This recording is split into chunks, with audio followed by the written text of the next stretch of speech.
मराठवाडा काय आहे तर मराठवाडा ही आमची अस्मिता पुसली जावी म्हणून रडतो. ही अस्मिता पुसून अख्खा महाराष्ट्र एकच व्हावा हीच आमची भावना आहे. ते बुलढाणा, अकोला, वाशिम तुमच्या मराठवाड्यातलंच ना असं जेव्हा आम्हाला विचारलं जातं आणि आम्ही बघतो अरे नाही, फक्त हैदराबादच्या निजामशाहीतला एक महसुलाच्या सोयीनं केलेला मराठी भाषिकांचा वेगळा सुभा म्हणून मराठवाडा आहे. आहोत आम्ही मराठीच आहोत, महाराष्ट्रातलेच आहोत. कोणतरी मराठवाडा वेगळा म्हणजे महाराष्ट्राच्या पोटातला बिहार वगैरे जरी म्हणत असले तरी सुद्धा आणि आम्हाला तिकडे बसून कळतं की आम्हाला काय काय म्हटलं जातं. मराठवाड्याच्या या वैभवाबद्दल बोलताना काय दिलं नेमकं मराठवाड्याने काय दिलं? आपल्या छत्रपती शिवाजी महाराजांचं घराणं जे आहे ते वेरूळच्या पाटलांचं घराणं आहे. त्यामुळे मराठवाड्यानं जे दिलं ते मराठवाडा म्हणून मराठवाड्याला दिलेलं नाही, या प्रदेशानं जे दिलं त्याच्यातून महाराष्ट्राची निर्मिती झालेली आहे. की मराठवाड्याने काय दिलं तर मराठवाड्यानं शक्तिपीठं दिलेली आहे, ज्याच्यामध्ये महाराष्ट्राची कुलस्वामिनी तुळजाभवानी मराठवाड्यात आहे, रेणुका माता मराठवाड्यातली आहे माहूरची, कोकणस्थांचं कुलदैवत मराठवाड्यात आहे अंबाजोगाईची योगेश्वरी. आपण पर्यटनासाठी हम्पीला जातो, आपल्याला हे कुठेही असं स्ट्राईक पण होत नाही की मराठवाड्यात पण एक हम्पी आहे. आज जसं मराठवाड्यातून पुण्याकडे स्थलांतर होतं तसं पुण्याकडून मराठवाड्याकडे जो स्थलांतराचा ओघ होता हा पण मध्ययुगात खूप मोठा आहे. हे कधी घडलंय? संभाजीनगरला गेल्यावर काय पाहिलं पाहिजे? शहरामध्ये दख्खनचा ताज पाहायला जातात, ज्याला बीबी का मकबरा आपण म्हणतो. औरंगजेबाची पत्नी रबिया दुर्राणी उर्फ दिलरस बानू बेगम हिच्या स्मरणार्थ तो बांधलाय आणि ताजमहाल सारखं साम्य आहे म्हणून त्याला दख्खनचा ताज म्हणतात. पण बीबी का मकबऱ्याचं सौंदर्य कशात आहे असं म्हटलं तर मी लिटरली परवा एक मॅप बघत होतो, साधारण इसवी सन 100चा. जगातले खूप कमी शहरं दाखवली होती त्या मॅपमध्ये. त्याच्यात अलेक्झांड्रिया होतं, रोमन होतं आणि महाराष्ट्रातलं एकच शहर होतं तरी पैठण होतं. आज सुद्धा पैठण सगळ्या मराठवाड्याला पाणी पाचतंय, कारण आमचं गोदावरीवरचं जायकवाडी धरण मराठवाड्याची तहान भागवणारं हे पैठणवर आहे. त्यामुळे पैठण शिवाय मराठवाड्याचा इतिहासही नाही, भूगोलही नाही आणि पर्यावरण नाही, काहीच नाही. मराठवाड्यांच्या किल्ल्यांबद्दल फार चर्चा होत नाही. मराठवाडा आणि किल्ले हे काय समीकरण आहे? छत्रपती शिवाजी महाराजांना सुद्धा स्वराज्याच्या राजधानीची तुलना करताना देवगिरी आठवतो. ते म्हणतात की तख्तास गड चकोट खरा, राजधानीसाठी गड उत्तम कोणता तर तो देवगिरी आहे. एकेकाळचं सांस्कृतिक केंद्र किंवा बिझनेसचं केंद्र असणारं पैठण असेल, छत्रपती संभाजीनगर असेल. आत्ता मराठवाडा दुष्काळ आणि ह्याच्याबद्दल असा कसा? प्रत्येक शेतीचा असेल, इतर गोष्टींचा असेल, करामधून जे उत्पन्न आलेलं आहे तेही सगळं हैदराबादने शोषलेलं आहे आणि आता जे आहे हे मुंबई आणि पश्चिम महाराष्ट्र शोषतंय असं म्हटलं तर काही वादग्रस्त व्हायचं कारण नाही. अर्थात त्याला दुसरं कारण तर मुंबई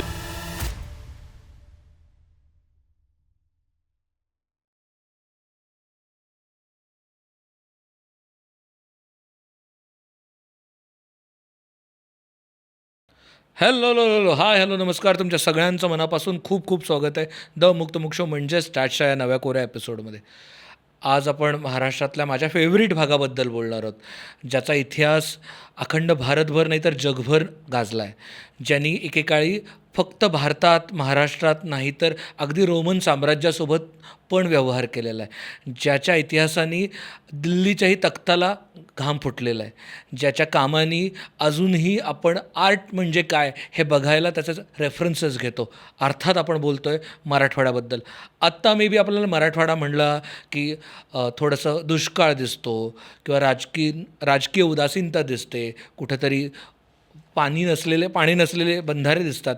पण एकेकाळचा समृद्ध प्रदेश, एकेकाळचा राजकीयदृष्ट्या, सामाजिकदृष्ट्या, ऐतिहासिकदृष्ट्या अत्यंत प्रगल्भ असणारा असा प्रदेश, ज्याच्याबद्दल खरं तर खूप बोललं गेलं पाहिजे, ज्याला खूप सेलिब्रेट केलं गेलं पाहिजे, पण दुर्दैवाने त्या प्रमाणात केलं जात नाही. खरं तर त्याच मराठवाड्याकडे आज समजून घेण्याचा प्रयत्न आपण करणार आहोत. याच विषयासाठी आपल्यासोबत आहेत संकेत कुलकर्णी. ते स्वतः संभाजीनगरवरून आपल्यासाठी खास इथे आलेले आहेत. ते स्वतः एक पत्रकार आहेत, इतिहास अभ्यासक पण आहेत. तुमचं खूप खूप स्वागत आहे द मुक्त शोमध्ये. धन्यवाद.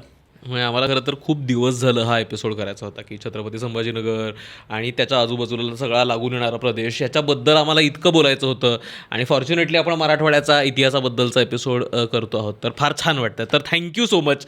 आम्हाला पोचायला तुमच्यापर्यंत कदाचित उशीर झाला, पण फायनली आपण हा एपिसोड करतोय. आलाच ते बरं वाटतंय. आलो मी लगेच.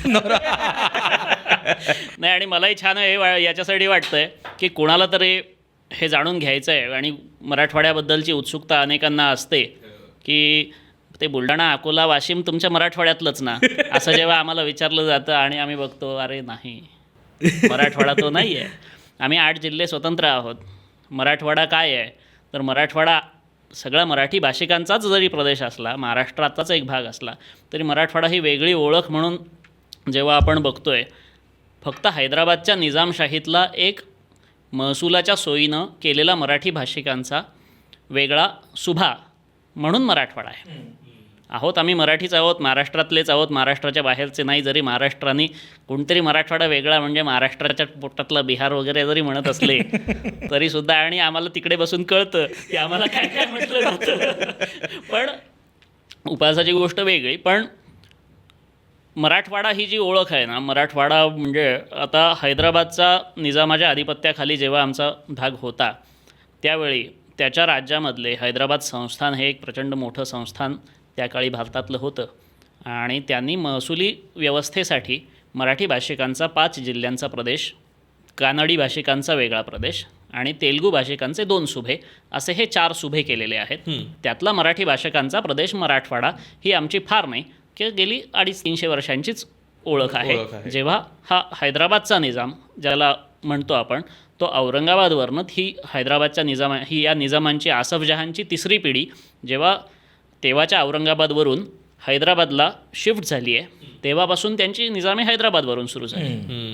नाहीतर त्यांचं मूळ तख्तनशीन झालेला पहिला निजाम जो आहे तो तेव्हाच्या औरंगाबाद शहरातलाच आहे. तो मोगलांचा सुभेदारच होता दख्खनचा, आणि साखरखेड्याच्या लढाईनंतर मोगलांचा जेव्हा प्रभाव कमी झालेला आहे, औरंगजेबाच्या मृत्यूनंतरची ही गोष्ट आहे जवळपास 20 एक वर्षांनी, त्यावेळी त्यानं औरंगाबादमध्ये बसून आपली निजामशाही सुरू केलेली आहे. आणि त्याचा पुढे विस्तार झाला. त्याच्या 3ऱ्या-4थ्या पिढीत त्याचा नातू पणतू हे सगळे हैदराबादला गेले आणि तिथून कारभार पाहू लागले, म्हणून ते हैदराबादची निजामशाही झाली. वास्तविक ही आसफजाही जी आहे, ज्याचे 7 निजाम झाले, आणि आम्ही 17 सप्टेंबर 1948पर्यंत ज्या आसफजाहीमध्ये राहत होतो त्यांच्या महसुली सुभ्याचा प्रदेश म्हणजे मराठवाडा आहे. हा काही महाराष्ट्रामधला वेगळा किंवा वेगळा का नाही असा काहीही भाग नाही.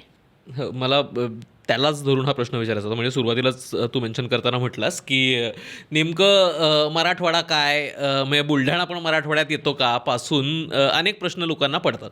तर अगदी म्हणजे to set the context right, Marathwada ज्यावेळेस आपण आत्ताच्या घडीला मराठवाडा म्हणतो त्यावेळेस कोणत्या जिल्ह्यांबद्दल, कोणत्या भागापर्यंत, त्याच्या सीमेबद्दल आपण जर बोलू शकलो, आणि आत्ता ज्या मराठवाड्याबद्दल आपण बोलणार आहोत त्याच पद्धतीनं तो गेली अनेक वर्ष, गेली अनेक शतकं एक्झिस्ट करतो आहे का, की तो बदलत बदलत आत्ताचा मराठवाडा तयार झाला आहे? मी जसं सुरुवातीला म्हणालो की हैदराबादच्या आसफजाहीच्या महसुली सोयीनुसार त्यांनी केलेला हा मराठी भाषिकांचा सुभा आहे, जो 5 जिल्ह्यांचा आहे, ज्याच्यामध्ये तेव्हाचं औरंगाबाद, ज्याला आपण आता छत्रपती संभाजीनगर म्हणतो, ते औरंगाबाद, बीड, उस्मानाबाद, परभणी आणि नांदेड हे जिल्हे आहेत. आणि या 5 जिल्ह्यांमधून मराठी भाषिकांचा हा कारभार चालत असे. आणि त्याची चतुसीमा एका बाजूने विदर्भ आहे, एका बाजूने नगरच्या रूपाने पश्चिम महाराष्ट्र, नगर, नाशिक आहे, आणि खाली आम्हाला तेलंगणा आणि कर्नाटक पण आहे. आज त्याचे 8 जिल्हे आहेत, ज्याच्यामध्ये छत्रपती संभाजीनगर आहे, जालना आहे, बीड आहे, लातूर, नांदेड, उस्मानाबाद, हिंगोली आणि धाराशिव. तर हे जिल्हे आता प्रशासकीयदृष्ट्या 8 जिल्ह्यांचा हा प्रदेश आहे. या प्रदेशामध्ये आपण पाहिलं तर इतिहास अगदी इसवी सन पूर्वीच्या 6व्या शतकापर्यंत जातो आहे. आणि याच भागामध्ये या राजवटी ज्या नांदल्या आहेत त्यांनी संबंध भारतावरती, अर्ध्या भारतावर तर नक्कीच राज्य केलेलं आहेच. अगदी सम्राट अशोकाच्या काळामध्ये जेव्हा आश्मक आणि मूलक ही जनपदं होती गोदावरीच्या उत्तर दक्षिण तीरांवरती, आता ज्याला आपण संभाजीनगर म्हणतो त्या भागात आश्मकांचा प्रदेश आहे तो, आणि सम्राट अशोकाच्या काळापासून तिथे आहे. खरं तर त्याच्या म्हणजे इतिहास म्हणून आपल्याला ओळख तिथपर्यंत मागे नेता येते. पैठणच माहिती आहे. पलीकडे आता पैठणचं नावच काढलं तर आम्हाला अश्मयुगीन आणि त्यानंतरच्या काळातले माणसाचे अवशेष जे सगळ्यात पहिल्यांदा भारतात सापडलेले आहेत 1848च्या सुमारास इंग्रज पुरातत्वज्ञांना, ते पैठणजवळ मुंगी पैठणला सापडलेले आहेत. सो तेव्हापासून गोदावरी खोऱ्यातली जी वस्ती आहे, जे दक्षिण गंगा तिला म्हणतात, कारण उत्तरेत जे गंगेचं महत्त्व आहे ते दक्षिण भारतामध्ये गोदावरीचं महत्त्व आहे. जवळपास 3.5 लाख स्क्वेअर किलोमीटर एवढं जे खोरं गोदावरीचं आहे, त्यातलं जवळपास 1.5 लाख स्क्वेअर किलोमीटरचं खोरं महाराष्ट्रात लाभलेलं आहे, आणि त्यातलं 53,000 स्क्वेअर किलोमीटर फक्त मराठवाड्यात आहे. सो मराठवाड्याचं जे महत्त्व आहे या नदीमुळे, गोदावरीमुळे आणि गोदावरीच्या ज्या उपनद्या आहेत मांजरा वगैरे, दुधना, तेरणा या सगळ्या नद्यांमुळे, तर ही वस्ती आणि हा इतिहास अगदी आदिमानवाच्या वस्तीपासून येतो. पण ज्याला आपण इतिहास, प्रागइतिहास काळापर्यंत जायचं तर अश्मक मूलकांचा इतिहास आहे. इसवी सन पूर्व 6व्या शतकापासूनचा इतिहास या भागाला आहे. आणि तेव्हा अर्थातच हे मराठवाडा नाव नाही आहे, हे अगदीच 18व्या शतकामधलं नाव आहे. त्यामुळे आपण त्याला एक मध्य महाराष्ट्र म्हणायला हरकत नाही. महाराष्ट्राचा मध्य आहे हा मध्य महाराष्ट्र आहे, ज्याला आपण आज मराठवाडा म्हणतो. आणि ही सत्ता केंद्र आहेत, शतकानुशतकं सत्तेची केंद्रस्थानं जी आहेत ती मराठवाड्यात राहिलेली आहेत. त्याचं कारण जर आपल्याला सिक्वेन्स जरी सांगितला तरी ज्याच्यामुळे आपण आपलं तिथीवार मोजतो ते शालिवाहन शक, त्याची सुरुवात आमच्या पैठणमधली आहे. सातवाहन राजांची सुरुवात पैठण, म्हणजे अख्खी राजवट तिथे आहे. जवळपास पैठण 450-500 वर्ष पैठणमध्ये हे लोक सातवाहन पैठणमधून राज्य करत आहेत. आणि सुरुवातीला जसं तू म्हणालास की इथून रोमपर्यंत व्यापार जो चाललेला आहे सगळ्याच गोष्टींचा आहे. तलम कापड आहे, इतर गोष्टी आहेत. आणि प्राचीन प्रतिष्ठान नगरी ज्याचं नाव आहे, इसवी सन पूर्व 2ऱ्या शतकापासून इसवी सन च्या 2ऱ्या शतकापर्यंत हे सगळा कालखंड जो अतिशय वैभवशाली या सातवाहनांचा राहिला, सांस्कृतिकदृष्ट्यासुद्धा, राजकीयदृष्ट्यासुद्धा. आणि त्यांनी नर्मदेच्याही वरती जाऊन गंगेपर्यंत, गंगा यमुनेच्या दुव्यापर्यंत, खाली कृष्णा, कावेरी, तुंगभद्रेपर्यंत एवढे मोठा प्रदेश त्यांनी केलेला आहे. समुद्री मार्गाने व्यापार केलेला आहे, रोमपर्यंत व्यापार केलेला आहे. आणि व्यापारी मार्ग आहे ज्याच्यामध्ये मराठवाड्यात आजही अनेक शहरं आहेत, जसं धाराशिवमध्ये तगरपूर आहे, तेर ज्याला म्हणतो आपण, किंवा संभाजीनगर जिल्ह्यामध्ये पैठण तर आहेच प्रतिष्ठान.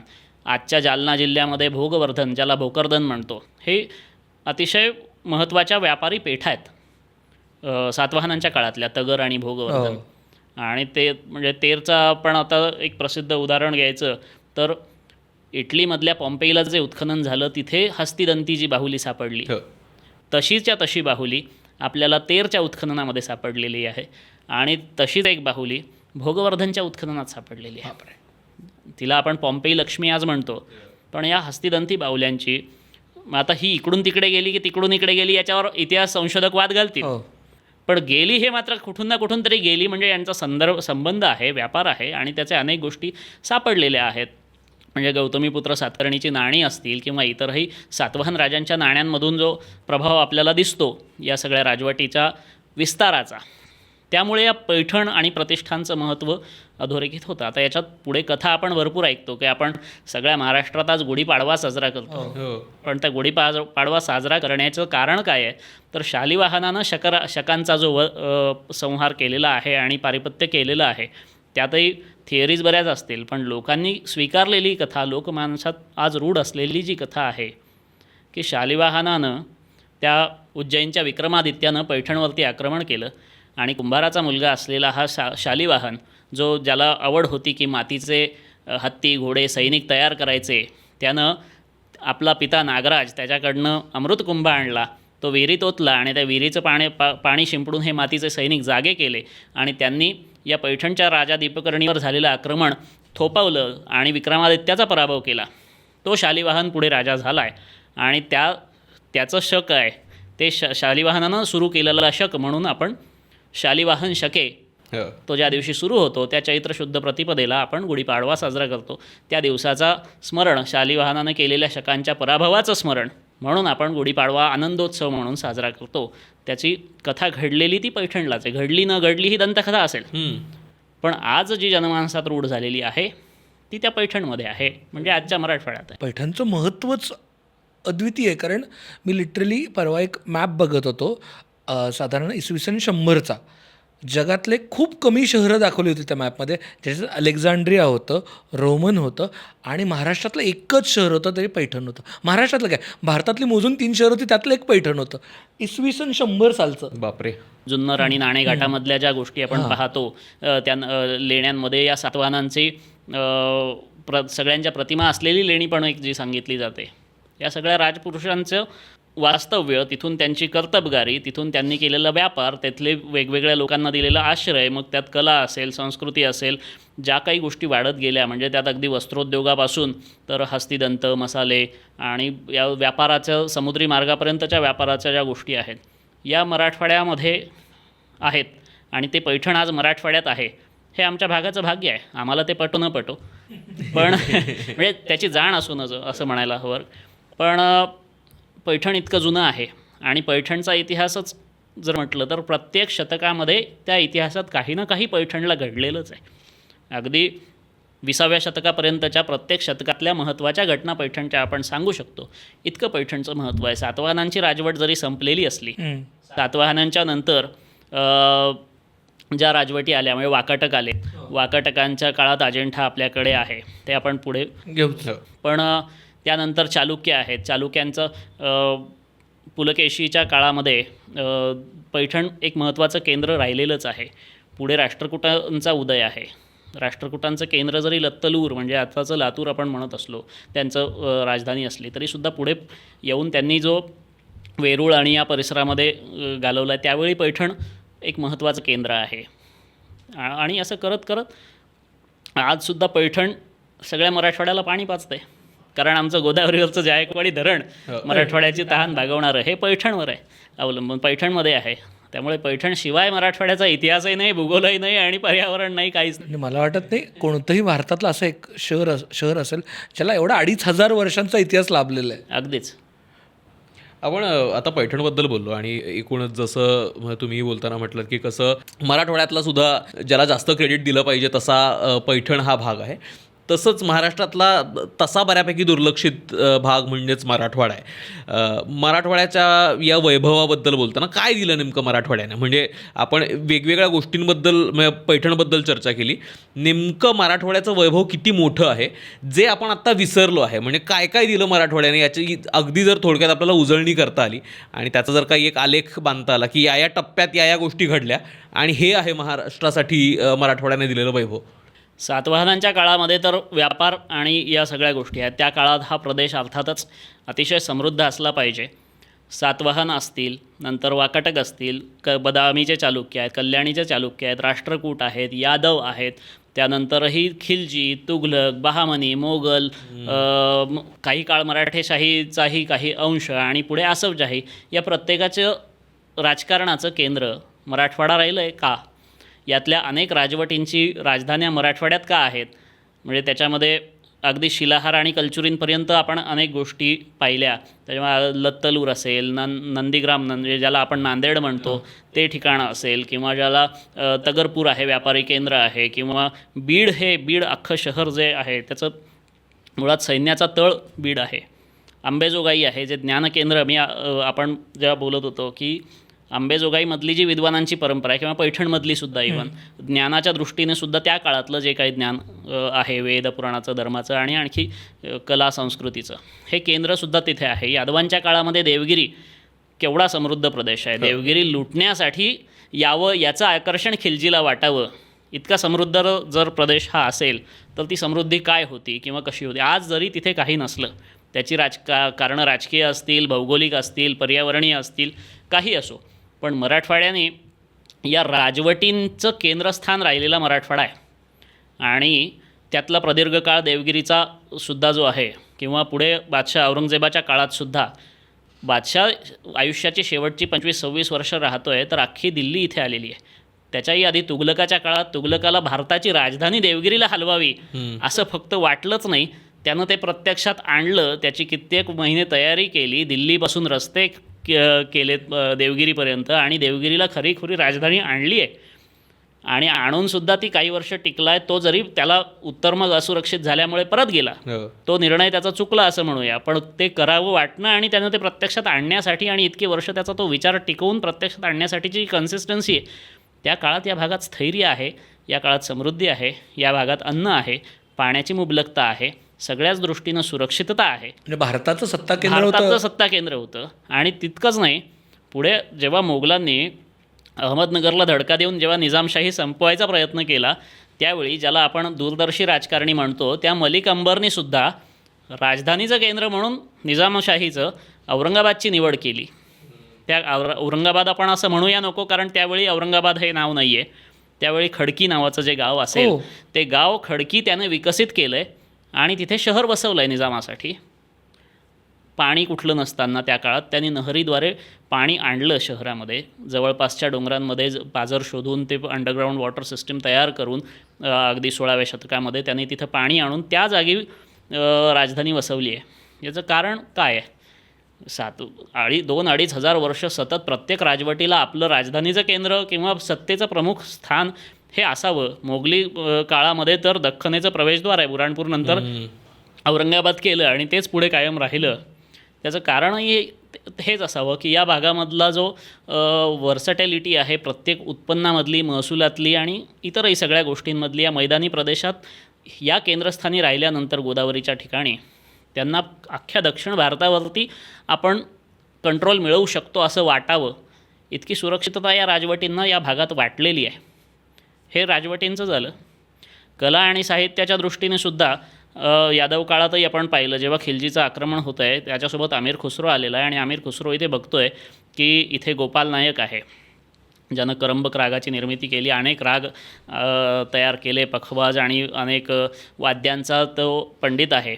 आणि त्याचा मोह झाल्यामुळे अमीर खुसरोनी खास खिलजीकडे मागणी करून या गोपाल नायकाला दिल्लीला नेलं आहे. त्याच्याकडून तो गात असताना त्याचे सगळे रागदारी आणि आपण भारतीय संगीताचा, शास्त्रीय संगीताचा पितामह वगैरे काय जनक या अमीर खुसरोला जेव्हा म्हणतो आहे तेव्हा आपण हे विसरतो की या मराठवाड्यातल्या देवगिरीनं गोपाल नायक आणि शारंगदेव दिले नसते तर भारतीय संगीत आज या जे आपण पाहतो ते नसतं. कारण शारंगदेवानं भारतीय संगीतावरचा जो आद्यग्रंथ म्हटला जातो संगीत रत्नाकर, या संगीत रत्नाकर ग्रंथाची निर्मिती या यादवांच्या राज्यात झालेली आहे. बापरे. संगीत रत्नाकरमध्ये नृत्य, गायन, वादन या गोष्टींबरोबर सगळं वेगवेगळे राग आहेत, हे सगळं आहे. शारंगदेवाच्या नंतर गोपाल नायकाला जेव्हा अमीर खुसरो दिल्लीला घेऊन गेला आहे, साधारण 1370मध्ये त्याचा दिल्लीला मृत्यू होतो आणि तोपर्यंत तो ज्या रागांची निर्मिती करतो आहे तेच राग पुढे अमीर खुसरो भारतीय संगीतात इंट्रोड्यूस केलेले आहेत. तिथून पुढं जवळपास 250 वर्ष मराठवाडा आणि मराठवाडाच काय अख्ख्या महाराष्ट्रात नवीन संगीतज्ञ तयार झालेला नाही आहे. राग निर्मिती असो किंवा कुठल्याही गोष्ट, भारतीय संगीत ज्याला शास्त्रीय संगीत म्हणतो त्याची सुरुवात, त्याचं पायाभरणी ही देवगिरी प्रांतात झालेली आहे, त्या देवगिरीच्या प्रदेशात झालेली आहे. गोपाल नायक आणि शारंगदेवासारख्या लोकांनी ती वाढवली, जोपासली. अर्थात हे काही दोघंच असतील का? अर्थातच त्यांची परंपरा असेल, शिष्य असतील, बाकी गोष्टी असतील आणि त्यांनी ती वाढवली, जोपासली म्हणून ती आत्तापर्यंत पुढे नंतर टिकली आहे. उत्तरेमध्ये हे इथून उत्तरेत गेलं आहे संगीत आणि उत्तरेकडून पुन्हा आपल्याकडे जेव्हा येतं तेव्हा आपण बनारस घराणा, आणखी कुठली कुठली घराणी पाहतो, किराणा घराणा, मूळ इथनं आहे. मूळ देवगिरी आहे. ऐला, हे माहितीच नाही आहे, अजिबातच माहीत नव्हतं. हे संगीत रत्नाकराची निर्मिती झाली नसती तर भारतीय संगीतामध्ये आपण काय म्हणजे अनेक प्रतिभावान लोक आहेत. आपण अंबाजोगाईबद्दल बोललो, जे की एक आद्यकवी मुकुंदराज अंबाजोगाईचे जे आहेत ते साहित्य निर्मितीत आपण पाहतोच. पण अंबाजोगाईत असं एक व्यक्तिमत्व आहे आपण ज्याच्याबद्दल पुढे आणखी नाथ परंपरेत बोलताना येऊ. पण दासोपंत नावाचे, यांना कवी म्हणावं का, यांना लेखक म्हणावं का, यांना पंडित म्हणावं का, यांना संस्कृतमधले विद्वान म्हणावं की उर्दूमधले विद्वान म्हणावं, कुठल्या तरी एखाद्या दखनी भाषेतले, तेलुगूमधले, कानडीमधले म्हणावं. बापरे. या प्रत्येक भाषेत ग्रंथनिर्मिती आहे. या प्रत्येक भाषेमध्ये त्या माणसानं काव्य केलेली आहेत आणि जवळपास 27 रागांची निर्मिती दासोपंतांनी केलेली आहे. 27 रागांची. आणि आपण हे काय काळाबद्दल बोलतो? राग आपण गातो त्या राग आपल्याला माहिती आहेत, पण रागांचे जनक माहिती नाही आहेत. तो मराठवाड्यामध्ये आहे, तो बीड जिल्ह्यामध्ये आहे, ज्या बीड जिल्ह्याला आज महाराष्ट्र वेगळा ओळखतो आहे. पण एक ज्ञानकेंद्र म्हणून जर आपण अंबाजोगाई बघणार असू तर हे त्या काळामधली अत्यंत ज्ञानी माणसं ही त्या अंबाजोगाईत बसलेली आहेत. दासोपंत या माणसानं मराठीमध्ये काव्यरचना केली आहे. संस्कृतमधले त्यांचे जवळपास 10-12 ग्रंथ आहेत. मराठीत तर आहेतच, उर्दूमध्ये आहेत, तेलुगूमध्ये आहेत, खडी बोलीमध्ये आहेत. सिदुक खडी नावाचे काही नाव ऐकलं आहे आपण, त्या भाषेत आहेत. आता एक आणखी बघायचं आहे, हा संत आहे, नाथ परंपरेतला व्यक्ती आहे आणि त्या संत एकनाथांचा त्याला प्रत्यक्ष सहवास काही काळ लाभलेला आहे. आपण भारूड, पिंगळा, वासुदेव या सगळ्या लोककलांबद्दल जेव्हा बोलतो, या लोककलांचा जनकत्व आपण अर्थातच संत एकनाथांना देतो, कारण त्यांनी भारुडं रचली आणि सगळ्या महाराष्ट्राने ती गायली.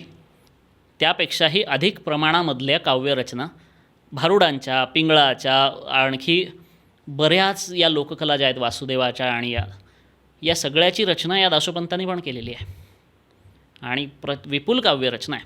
आज जर कुठला पिंगळा एखादं गीत गात असेल तर त्याला माहीत नाही आपल्याला की ते एकनाथाचं आहे की दासोपंताचं आहे, किंवा नंतरच्या काळातही अनेक गोष्टी येत गेल्या आहेत. तर असे अनेक गोष्टी मराठवाड्यानं दिलेल्या आहेत. मराठवाड्यामध्ये येऊन किंवा पैठणमध्ये येऊन आपलं जसं आज सगळीकडे त्यांनी पुण्यात जाऊन नशीब कमावलं, तसं भारतातल्या अनेक भागांमधून पैठणला येऊन नशीब कमावणारी लोकं ही 1000-1200 वर्षापासूनची आहेत. एकेकाळचा नालंदा होतं खरं तर. एकेकाळचं अगदीच, म्हणजे सगळ्याच गोष्टींनी. काही गोष्टीनंतर आता शाश्वत काही राहत नाही, हा निसर्गाचा नियम धरला, पण जे झालं होतं तेही काही थोडं थोडं नाही. आपण तरी आत्ता बोलताना मराठवाड्याच्या संभाजीनगर, पैठण या एरियाबद्दल बोलतो आहे. आपण थोडंसं जो लातूर, धाराशिव या भागाबद्दलचा काय इतिहास आहे? कारण का त्या भागाबद्दल तर फक्त कधीतरी प्राचीन जे इतिहासात बोलताना नावं येऊन जातात. धाराशिवमधले एक गाव जे बाबा अगदी 2000 वर्षापासून होतं एवढ्याच उल्लेख येतात, अदरवाईज काहीच माहिती नाही त्या म्हणजे किल्लारीचा भूकंप सोडल्यास लातूरबद्दल काहीच माहीत नसतं लोकांना. आणि तो बोलताना काहीतरी एक नाव घेतलंच, लातूरचं पूर्वीचं नाव काय होतं? लत्तलूर हे नाव आहे.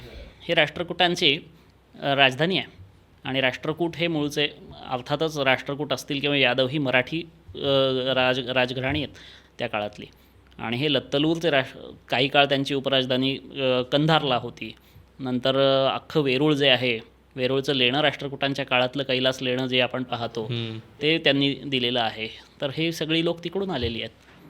त्या लत्तलूर पुरवराध ईश्वर अशी त्यांची बिरुदावली आहे. शिलाहारांची तगर पुरवराध ईश्वर अशी तगरपूर आज उस्मानाबाद जिल्ह्यामध्ये, धाराशिव जिल्ह्यामध्ये आहेत, ज्याला आपण तेर म्हणतो. ह्या तेरमध्ये, तेर अतिशय प्राचीन ठिकाण आहे. भोगवर्धन बरोबरच ती महत्त्वाची पेठ होती सातवाहनांची. आणि त्या तेरमध्ये जेव्हा उत्खनन होतं तेव्हा कळतं आहे की सातवाहन काळापासूनचे बौद्ध, जैन अवशेष असतील, इतर मंदिरं असतील, ही जेव्हा उजेडात येतात तेव्हा दिसतं की ही किती मोठ्या मोठ्या आणि जुन्या काळातल्या राजवटींचा इथे एकाच जागी सेटलमेंट्स दिसत आहेत. त्यांची नाणी दिसत आहेत, नाण्यांवरून त्यांचे व्यापार कळत आहेत. तर हे पण आज त्या भागामधून आलेलं आहे. त्या भागामध्ये किल्ले पण आहेत.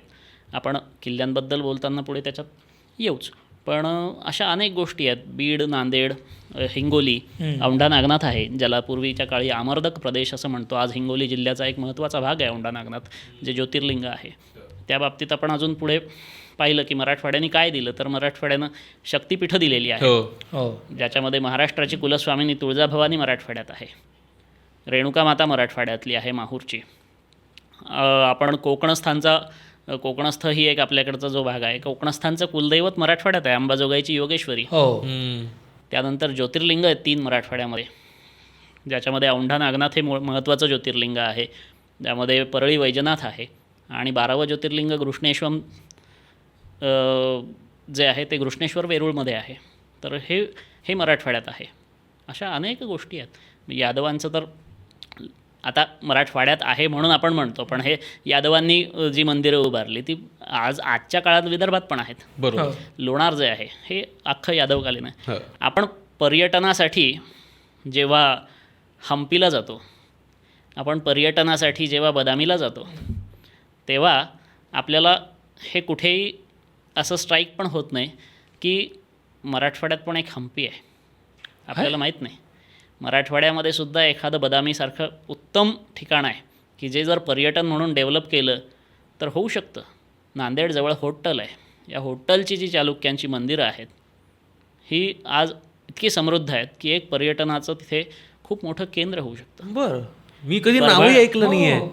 परभणी जिल्ह्यामध्ये चारठाणा नावाचं गाव आहे. गावामध्ये जवळजवळ 350 तरी मंदिरं आहेत प्राचीन. 350 एका गावात? एका गावात. हे गाव तालुक्याचं ठिकाण पण नाही आहे. आणि त्या गावात अख्खं गाव जर व्यवस्थित पाहिलं तर 300-350 मंदिरं, बारवा यांनी समृद्ध असलेलं गाव आहे. हे अख्खं एक टुरिझम हब तयार केलं ना तर फक्त चारठाणा पाहायला लोक मराठवाड्यात येतील. महाराष्ट्रातच इव्हन महाराष्ट्र टुरिझम सेंटर होऊ शकतं. जसं हम्पीला आज जागतिक नकाशावर स्थान आहे, ते मराठवाड्यामध्ये होटल आणि चारठाण्याला मिळू शकतं. इतकं वैभव तिथे आहे. तेच लोणारला मिळू शकतं. आम्ही मराठवाडा आणि विदर्भ असा काही भेद न करता लोणारही आपलंच आहे. त्यामुळे हे वैभव तिथे पण आहे. पण आपण त्या बाबतीत मागे पडतो. पण हे वैभव मराठवाड्यानं दिलं आहे, यादवांनी दिलं आहे, हे चालुक्यांनी दिलं आहे. व आता चालुक्यसुद्धा आपण बदामी आणि हम्पी वगैरे म्हटलो, हे काही परके नाही आहेत आपल्याला. आमच्या मराठवाड्यापासून फक्त 50 किलोमीटरवर आहेत. मराठवाडा हे निजामाने दिलेलं भौगोलिक प्रदेशाचं हे असलं तरीसुद्धा ही लोकं मराठीच आहेत सगळी. आणि हे तिथपर्यंत सगळा भाग पसरलेला आहे. त्यांनी कला कुसर जी आहे ती सगळी आज भाषावार प्रांतरचना झाल्यानंतर स्वातंत्र्योत्तर काळानंतर आपण तो कर्नाटक म्हणतो. पण ते लोकांनी काम अख्खं याच भागात मराठवाड्यातल्या भागातच चालुक्यांचं किती मोठं काम आहे. वेरूळमधली 21 नंबरची रामेश्वर लेणी आपण पाहिली तर ती बदामीच्या चालुक्यांनी केलेली आहे. कुठे बदामी आहे आणि कुठे वेरूळ आहे, पण तो प्रादेशिक भेद त्या काळात नाही आहे. अर्थातच राजवटींनी संघर्ष केले, एकमेकांच्या प्रदेशावर आक्रमणं केली, पण निर्माण केले ते वैभवच निर्माण केलं आहे, जे आज 1000 वर्षानंतरसुद्धा आपण त्याचं गोडवे गातो. तिकीट लावून त्याला पाहायला जगातून लोक येतात. तेव्हा राज्य ओलांडताना चेकपोस्ट नव्हती लागत. चेकपोस्ट लागतही असतील त्यांचे परस्परांमधले जे काही व्यवहार असतील, पण तेव्हा मराठवाडा अशी काही हे नसल्यामुळे आम्हाला त्याचा अभिमान ते महाराष्ट्राचं आहे, आपल्या महाराष्ट्रात आहे, असाच आहे. मराठवाड्याने काय दिलं याचं नरहर कुरुंदकरांनी एक फार छान उदाहरण दिलं आहे की आमचा मराठवाडा काय आहे, मराठवाड्याने काय दिलं. ज्ञानेश्वर आणि मुकुंदराज हे मराठवाड्याचे म्हणावेत का याबद्दल संशोधकांनी वाद घालायचं तर घालूत. आळंदीच्या लोकांनी ज्ञानेश्वरावर दावा सांगावा, विदर्भाच्या लोकांनी मुकुंदराजावर. दोघंही मराठवाड्यातले असले तरीसुद्धा हे मराठवाड्यातले. बरं ते जाऊ द्या. संत नामदेव मराठवाड्यातले आहेत, जनाबाई मराठवाड्यातले आहेत, गोरा कुंभार मराठवाड्यातले आहेत, आमच्या पैठणचे संत एकनाथ मराठवाड्याचे आहेत, समर्थ रामदास स्वामी जालना जिल्ह्यातल्या जामचे आहेत. इतकंच कशाला, काही वेळा ठळक गोष्टी असतील तरीसुद्धा नोंद करावी लागते.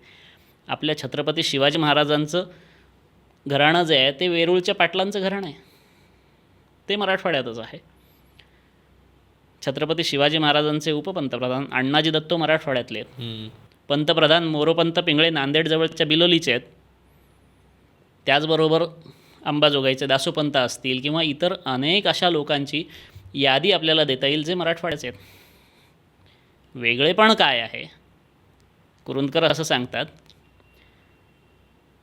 तो शिवाजी आमचा आहे याचा अभिमान आम्हाला नक्कीच आहे, पण तो फक्त मराठवाड्याचं वेगळेपण सांगणारा नाही, अवघा महाराष्ट्र आपला आहे असं सांगणारा आहे याचा अभिमान आम्हाला जास्त आहे.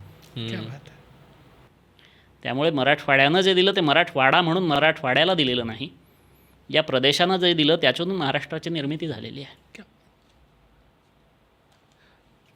आपण आता संत परंपरेबद्दल बोललो आणि तेव्हा मला त्याच्यावरतीच जरा समजून घ्यायचं का मराठवाड्याची संत परंपरा खूप मोठी आहे. म्हणजे जर महाराष्ट्रातले संत काढले तर संतांची मेजॉरिटी मराठवाड्याची आहे. हो, खरं आहे.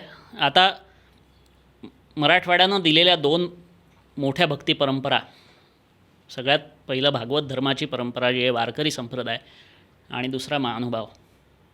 चक्रधर स्वामी, गोविंद भट, नंतर नरेंद्र कवी, साल कवी, ही लोकं मराठवाड्यातच होऊन गेली. त्यांच्या ग्रंथरचना मराठवाड्यात आणि प्रदेशात झालेल्या आहेत. त्यामुळे संत परंपरेच्या बाबतीतसुद्धा मराठवाडा महत्त्वाचाच आहे. नाहीतर हिंगोली जिल्ह्यात नरसी गावात जन्म झालेला नामदेव, पंढरपूरला राहणारा हा माणूस संत ज्ञानेश्वर आणि गोरा कुंभार आणि या सगळ्या लोकांच्या सोबतीनं भागवत धर्माची पताका पंजाबपर्यंत घेऊन जातो आहे. आणि पंजाबातल्या लोकांवरती तो प्रभाव आहे. गुरुग्रंथ साहेबमध्ये नामदेवांच्या अभंगांचा उल्लेख आपण पाहतो. ही परंपरा इथून गेलेली आहे. गंगाखेडला जनाबाईंचं मोठं स्थान आहे. संत जनाबाई ज्यांनी विठ्या विठ्या आरे मूळ मायेच्या कारट्या तुझी राणरणकी झाली, काय काय भाषेत आपण त्यांनी विठोबाची भक्ती इतक्या ओतप्रोत भावनेनं केलेली आहे की त्यांना भागवत संप्रदायाला ही खूप मोठी देण आहे.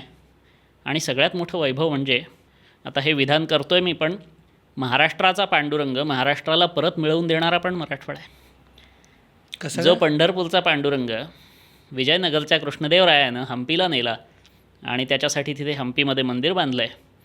त्या पंढरपूरच्या विठोबाची मूर्ती हम्पीमधून पुन्हा आणून पंढरपूरच्या देवळामध्ये स्थापन करणारे संत एकनाथांचे आजोबा संत भानुदास महाराज हे पैठणचे आहेत. आणि मग तिथून पुढे पुन्हा ती पंढरपूरची परंपरा सुरू झालेली आहे. त्याच परंपरेमध्ये एकनाथ जन्म घेत आहेत. त्याच त्यांनी पुन्हा मग ज्ञानेश्वरीचा पुनर्शोध करून ज्ञानेश्वरीचं संपादन करून पुन्हा ती लुप्त झालेली ज्ञानेश्वरी आपल्यापुढे शुद्ध स्वरूपात आणून दिली आहे, महाराष्ट्राला मिळवून दिली आहे. ती संत एकनाथांनी मिळवून दिलेली आहे. इथून पैठणमधून जाऊन काशीमध्ये अनेक वर्ष संत एकनाथ राहिले. तिथे त्यांनी भागवत असेल किंवा भावार्थ रामायण असेल या सगळ्या ग्रंथांची निर्मिती आहे ही ती केलेली आहे. संत एकनाथांनी महाराष्ट्राला फक्त भक्ती परंपराच नाही तर लोक चळवळ, लोकसंस्कृती या गोष्टीमध्ये जे योगदान दिलेलं आहे त्या एका व्यक्तीचं योगदान. अर्थात महत्त्व काय आहे, आज आपण म्हणतो की संघटन में शक्ती आहे. एका व्यक्तीनं उभं केलेलं संघटन त्याच्या लिटरेचरच्या माध्यमातून जी ताकद उभी केलेली आहे. नाथ पंचक आहे, नाथ संप्रदायाचा पगडा मराठवाड्यावर भरपूर आहे आणि त्याच काळामध्ये नाथ पंचक आहे एक मराठवाड्यामध्ये. संत एकनाथ, जनी जनार्दन, रामा जनार्दन, विठा रेणुकानंदन आणि दासोपंत. वाङ्मयाच्या दृष्टीनं बाकीच्यांचं अर्थात खूप साहित्य कमी मिळतं आपल्याकडे, कारण आक्रमणं असतील किंवा अस्थिरता जी नंतरच्या काळामध्ये आलेली आहे मोगलाईत किंवा इतर याच्या, त्या काळामध्ये या गोष्टी कुठंतरी लुप्त झालेल्या आहेत. पण ते करूनही सगळं लुप्त होऊनही जे उरलं आहे त्याच्यातून आपण एक मोठं महाराष्ट्राचं वाङ्मयीन सामर्थ्य जे पाहतो ते मराठवाड्यात एकवटलेलं आहे या रूपाने. आपण मगाशी बोलताना किल्ल्यांचा उल्लेख केला. म्हणजे ज्यावेळेस आपण किल्ले म्हणतो त्यावेळेस आपण बऱ्यापैकी पश्चिम महाराष्ट्रातल्या किल्ल्यांबद्दल फार जास्त बोललं जातं, त्यातल्या त्यात कोकणातल्या किल्ल्यांबद्दल आधीमध्ये बोललं जातं, पण मराठवाड्यांच्या किल्ल्यांबद्दल फार चर्चा होत नाही. तर मला तिथे जायचं आहे की मराठवाडा आणि किल्ले हे काय समीकरण आहे, काय पद्धतीचे किल्ले आहेत आणि त्यांचंही काय महत्त्व आहे. क्वचित डोंगर सोडला, बालाघाटची रांग असेल किंवा अजंठा सातमाळा डोंगर रांग असेल तर मराठवाड्याला फार उंच डोंगरांचं वैभव नाही आहे. हा मैदानी प्रदेश बऱ्यापैकी आहे, गोदावरीचं खोरं आहे. सह्याद्रीमधले किल्ले अर्थात त्या भागाची अपरिहार्यता म्हणून सुद्धा तिथे ते सुरक्षेच्या दृष्टीनं उंच ठिकाणांवरती बांधले गेलेत पूर्वी प्राचीन काळापासून. आणि योगायोग असा आहे की पुढे त्या सह्याद्रीला जो शिवस्पर्श लाभलेला आहे छत्रपती शिवाजी महाराजांच्या गनिमी काव्याच्या रूपाने असेल, स्वराज्य स्थापनेच्या रूपाने असेल, हे जे गड किल्ल्यांना उज्ज्वल इतिहास असा लाभला आहे आणि छत्रपती शिवाजी महाराज ही आपली अस्मिता आहे आणि ती त्या किल्ल्यांमध्ये कुठेतरी आहे. म्हणून त्याच्याबद्दल जास्त बोलायला आपल्याला आवडतं. त्याच्याबद्दल जास्त बोलायला बोलायलाच कशाला, तिथे जायला फिरायला आवडतं. मराठवाड्यामध्ये पण म्हणजे मराठवाड्यात किल्ले नाही आहेत का असंही वाटावं इतकं दुर्लक्ष त्या किल्ल्यांकडे झालेलं आहे. पण मराठवाड्यातही किल्ले आहेत. मराठवाड्यामध्ये डोंगरी किल्ले पण आहेत, मराठवाड्यामध्ये भुईकोटही आहेत आणि मराठवाड्यात मिश्रदुर्गसुद्धा आहेत. ओके. ज्यांचा किल्ला म्हणून अभिमान बाळगावा. आपणच कशाला, छत्रपती शिवाजी महाराजांनासुद्धा स्वराज्याच्या राजधानीची तुलना करताना देवगिरी आठवतो. ते म्हणतात की रायरीची जेव्हा पाहणी करताय तेव्हा तख्तास गड चकोट खरा, राजधानीसाठी गड उत्तम कोणता तर तो देवगिरी आहे, पण तो उंचीने थोडा आहे. रायगड त्याहून दशगुणी उंच आणि मग रायगडाचं वर्णन आलेलं आहे. पण त्यांच्या डोक्यामध्ये राजधानीची जागा उत्तम कोणती असावी तो देवगिरी आहे. त्यांच्या पूर्वापार त्यांनी तो पाहिलेला आहे. पूर्वज देवगिरीच्या म्हणजे शहाजी महाराज असतील किंवा त्याही पूर्वी त्यांचे सासरे लखुजी राजे असतील, आजोबा लखुजी राजे आहेत, मालोजी भोसले आहेत, बाबाजी भोसले आहेत, काका लोकांनीसुद्धा देवगिरीच्या अवतीभोवती त्यांचं वास्तव्य राहिलेलं आहे आणि कारकीर्दही राहिलेली आहे. त्यामुळे त्यांना देवगिरी पक्का माहिती आहे राजधानी म्हणून. आणि त्यामुळे स्वराज्याच्या राजधानीची कल्पना करतानाही ते तुलना देवगिरीशी करतायत. तो देवगिरी आहे आमच्याकडे, ज्याच्यामध्ये सलग 800-900 वर्ष जो राजधानीची जागा म्हणून राहिलेला आहे. एक अत्यंत उत्कृष्ट किल्ला म्हणून आपण पाहतो का तर देवगिरीच्या मागे एक विशेषण लागतं, अजिंक्य देवगिरी. हा देवगिरी कायम अजिंक्य का राहिला, फक्त फंद फितुरीनी आणि काहीतरी तह वगैरे करूनच हा फक्त जिंकला गेलेला आहे. त्याचं कारण ते प्रत्येक राजवटीनं आपापल्या दृष्टीनं तिथं जी संरक्षणात्मक रचना केलेली आहे. उदाहरण घ्यायचं झालं तर यादवांच्या काळामधला जो देवगिरी आहे तेव्हा खंदक नाही आहे, तेव्हा आजूबाजूची तटबंदी नाही आहे. आज देवगिरीला आपण पाहतो तो महाकोट, कालाकोट, अंबारकोट या हे जे लेयर्स आहेत तटबंदीचे हे नाही आहेत. पुढच्या काळात खिलजी आहे, त्यानंतरच्या काळात तुघलक आहे. तुघलकाला राजधानी देवगिरीला आणायची आहे. त्यावेळी त्यांनी केलेल्या ज्या बांधकामं आहेत तुघलकाच्या काळामधली, त्यांनी तो देवगिरी आणखी बळकट होतो. पुढे बहामनींच्या काळामध्ये तो देवगिरी आणखी बळकट होतो आहे. खंदक आहे आणि इतर आणखी अंधारी भुलभुलैया जो म्हणतो आपण तो येतो आहे. त्याच्या पुढच्या काळामध्ये निजामशाही आहे. निजामशाहीनं तो किल्ला आणखी बळकट केला आहे. मलिक अंबरच्या काळात तिथे कालाकोट आणि जेव्हा नगरवरून निजामशहाला इकडे आणायचं आहे त्यावेळी देवगिरी आणखी बळकट होतो आहे. इवन त्याच्यानंतरच्या काळात मुघलांच्या काळातसुद्धा देवगिरीमध्ये अनेक बांधकामं झालेली आहेत. हा प्रत्येक शतकामध्ये प्रत्येक राजवटीनं त्यांच्या स्ट्रेंथन करत गेले. अगदी त्याला त्याचं सामर्थ्य वाढलेलं आहे आणि त्यामुळे मग प्रत्येक वेळी वेगवेगळी स्थापत्याची संरक्षणाची रचना त्या देवगिरीमध्ये आपल्याला दिसते आणि म्हणून तो असा अजिंक्य होत गेलेला आहे. असा देवगिरी मराठवाड्यात आहे. पण दख्खनेपासून उत्तरेकडून दख्खनवर येणारी आक्रमणं जी आहेत ती रोखण्यासाठी खानदेशकडून वरती देशावर येणाऱ्या सीमेवरती सुद्धा किल्ले आहेत जे आज खूप दुर्लक्षित आहेत. ज्याच्यामध्ये कण्हेरा आहे, पेडका आहे, अंतूर आहे, सुतोंडा आहे, जंजाळा आहे, वेताळवाडी आहे. अशी किल्ल्यांची अख्खी रांगच त्या खानदेश आणि मराठवाड्याच्या सीमेवरती उभी आहे. हे दख्खनचे दुर्लक्षित राखणदारच आम्ही त्यांना म्हणतो. त्याचबरोबर मराठवाड्यामध्ये कंधार, औसा, उदगीर, नळदुर्ग, परांडा, धारूर असं भुईकोटांचं सगळं वैभवच मराठवाड्यात एकवटलेलं आहे. एकटा परांडाचा किल्ला जर आपण पाहिला आणि तिथल्या तोफा पाहिल्या तर आपल्याला कळेल की एक छोट्याशा जागेत जेमतेम 24-25 एकरामध्ये तो किल्ला आहे. पण त्या किल्ल्यामधली जी ताकद आहे, लढाऊ शक्ती, ती प्रचंड मोठी आहे. आपण विजापूरला जातो मुलुख मैदान तोफ पाहण्यासाठी. ही तोफ परांड्याच्या किल्ल्यात होती. आदिलशाही सरदार मुरार जगदेव यानं ती तोफ विजापूरला नेलेली आहे. त्यामुळे मुलुख मैदानची मालकी मराठवाड्यातच आहे. आणखी धारूरचा किल्ला आहे. नेताजी पालकरांचा मोठा इतिहास धारूरला आहे. नेताजी पालकर तिथे काही काळ होते.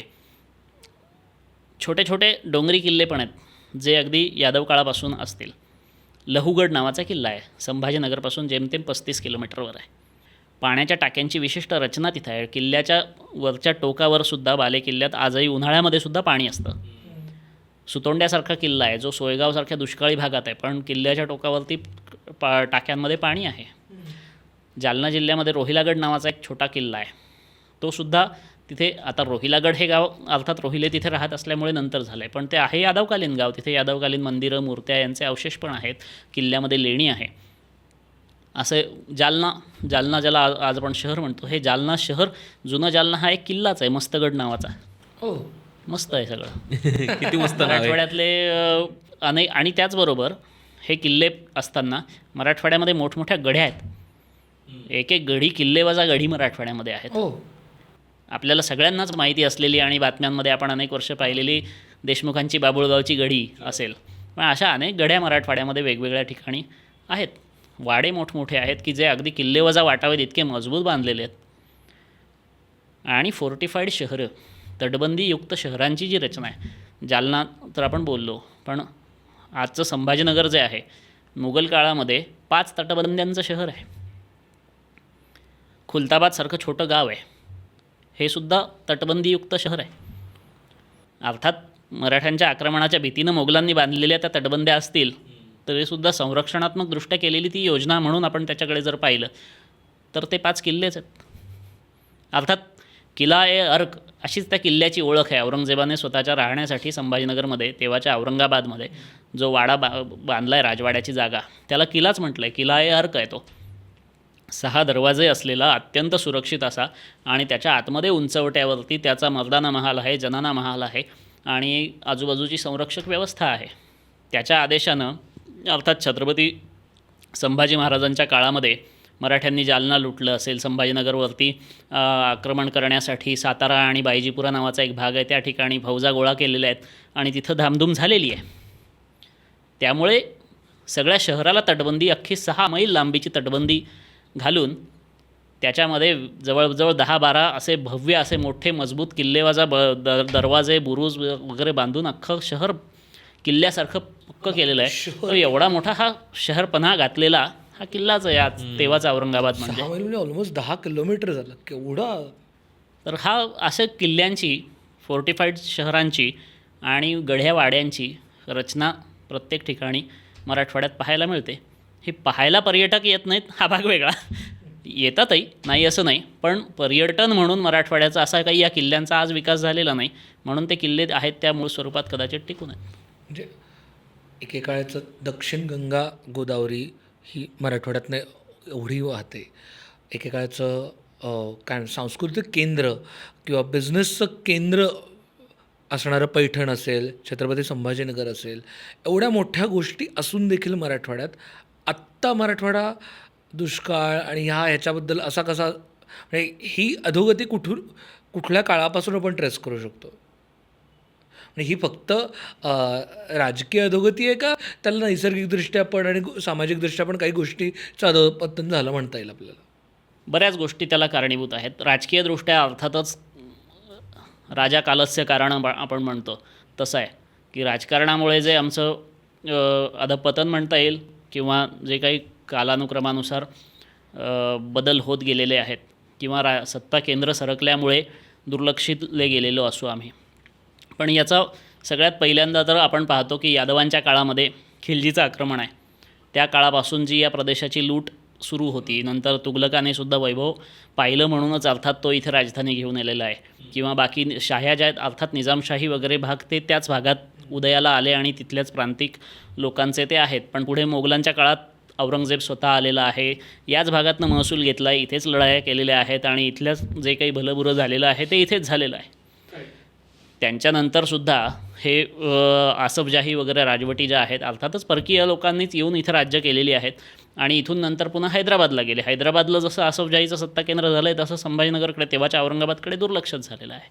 आणि इवन मालगुजारी जी गोळा केली जात होती ती सगळी आज आपण म्हणतो की, अर्थात आपण म्हणत नाही, पण हैदराबादचा निझाम हा त्या काळामधला सर्वात मोठा सत्ताधीश आहे, सर्वात श्रीमंत सत्ताधीश आहे. करेक्ट. आणि त्याची श्रीमंती ही त्या काळी इंग्लंडच्या राणीपेक्षाही जास्त आहे इतकं सांगितलं जातं. अर्थात ही संपत्ती काही त्यांनी पिढीजात आलेली नाही, याच लोकांच्या शोषणातून ती निर्माण झालेली आहे.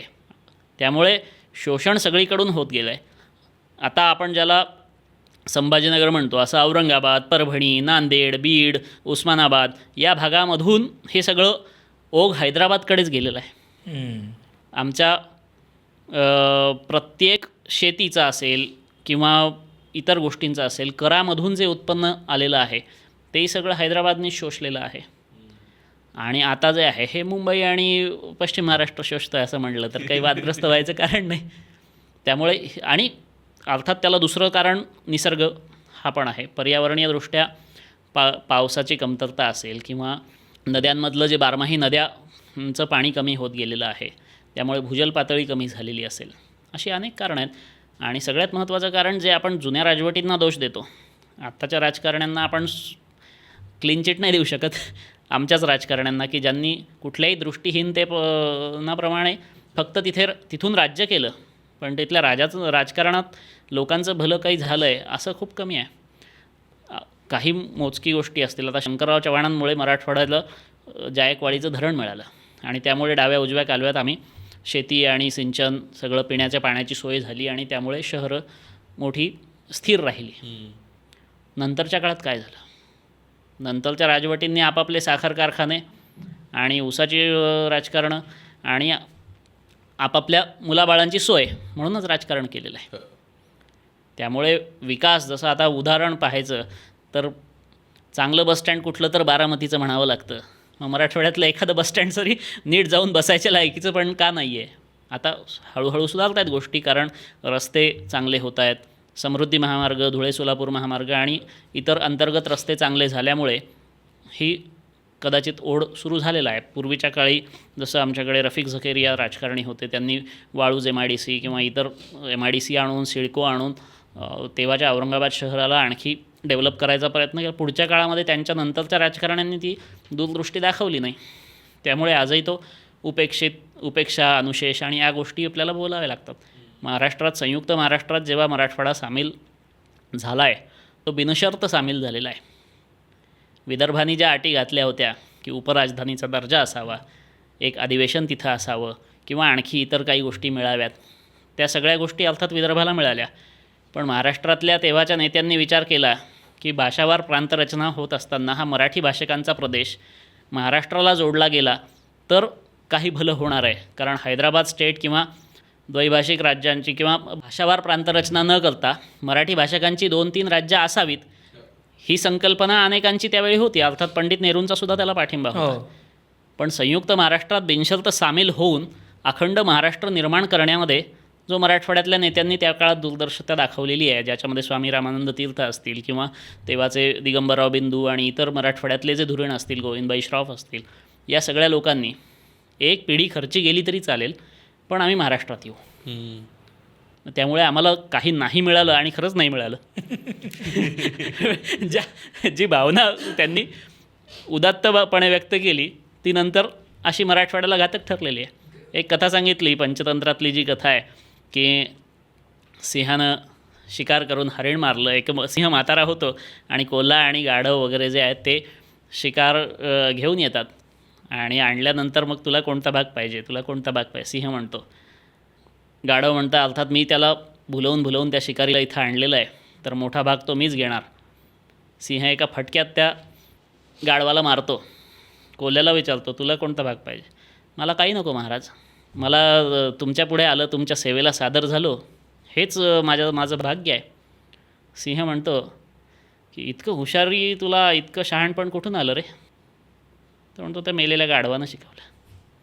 मराठवाडा आणि ते मेलेलं गाढव जे आहे त्या अर्थात विदर्भाला यातलं काहीही मिळालं नाही आणि मराठवाड्याने बिनशर्त सामील होऊन त्या लबाड कोल्ह्याच्या भूमिकेसारखं, लबाड नाही म्हणता येणार त्याला, पण ते शहाणपण जे आहे ते आम्हाला मेलेल्या गाढवानं शिकवलं आहे. पण आम्ही महाराष्ट्रात आलो, जो आम्ही महाराष्ट्रच होतो, पण तरीसुद्धा आज मराठवाडा म्हटलं जातं. आता कुरुंदकरांचंच पुन्हा उदाहरण घ्यायचं झालं तर मराठवाडा काय आहे, म्हणजे मराठवाड्यासाठी आम्ही का लढतो, तर मराठवाडा ही आमची अस्मिता पुसली जावी म्हणून लढतो. मराठवाडा ही अस्मिता पुसून अख्खा महाराष्ट्र एकच व्हावा, हीच आमची भावना आहे. म्हणून ते जे म्हणतात की शिवाजी महाराजांचं मूळ घराणं आमच्याकडचं असलं असा दावा आम्हाला सांगता येतो, अभिमान आम्हाला वाटतो, पण असं नाही आहे. शिवाजी महाराज अख्ख्या महाराष्ट्राचे हे सांगता येतं, हा आमचा अख्खा अभिमान, याचा आम्हाला अभिमान जास्त आहे. मीपणा विसरायचा आहे असं नाही. हा मराठवाड्याचा जो भाग आहे, हा मराठवाडा हा फक्त प्रादेशिक आणि राजकीय सोयीच्या दृष्टीनं त्या काळात केलेली गोष्ट आहे. म्हणून काहीतरी आज फक्त मराठवाडा वेगळा केला जातो आणि पश्चिम महाराष्ट्राला द्या, मग आमचं भागाव. मग पश्चिम महाराष्ट्रातल्या नेत्यांनी मराठवाड्याला आपलं न समजण्याची जी गोष्ट आहे ना, ती कुठंतरी विसरायला पाहिजे. मराठवाडा विसरू शकतो पण बाकीचं ते आम्हाला विसरू देत नाहीत. आमची आयडेंटिटी ही आमची अडचण आहे. आपण मराठवाड्याबद्दलच बोलतो आहे आणि आता छत्रपती संभाजीनगरचा पण उल्लेख केला. मला त्या शहराबद्दल कायम आकर्षण वाटतं. म्हणजे मी स्वतः कधी गेलेलो नाही आहे तिकडे, पण मला कायमच आपण इतिहासात बोलताना कायमच त्या शहराचा, किती महत्त्वाचं शहर आहे याचा उल्लेख होतो. तर मला या शहराबद्दल ऐकायला आवडेल की किती जुनं शहर आहे, कधीपर्यंतचा त्याचा इतिहास आपल्याला शोधता येतो आणि त्याच्या काय पाऊलखुणा आपल्याला अजूनही आजच्या संभाजीनगरमध्ये दिसतात.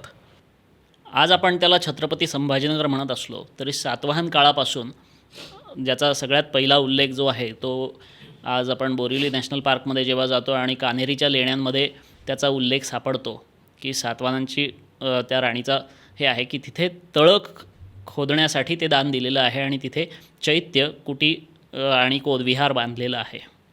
आज ज्याला औरंगाबाद लेणी असं पण म्हणतो, हे सातवाहनांच्या काळामधलं ते चैत्य आणि विहार आहे.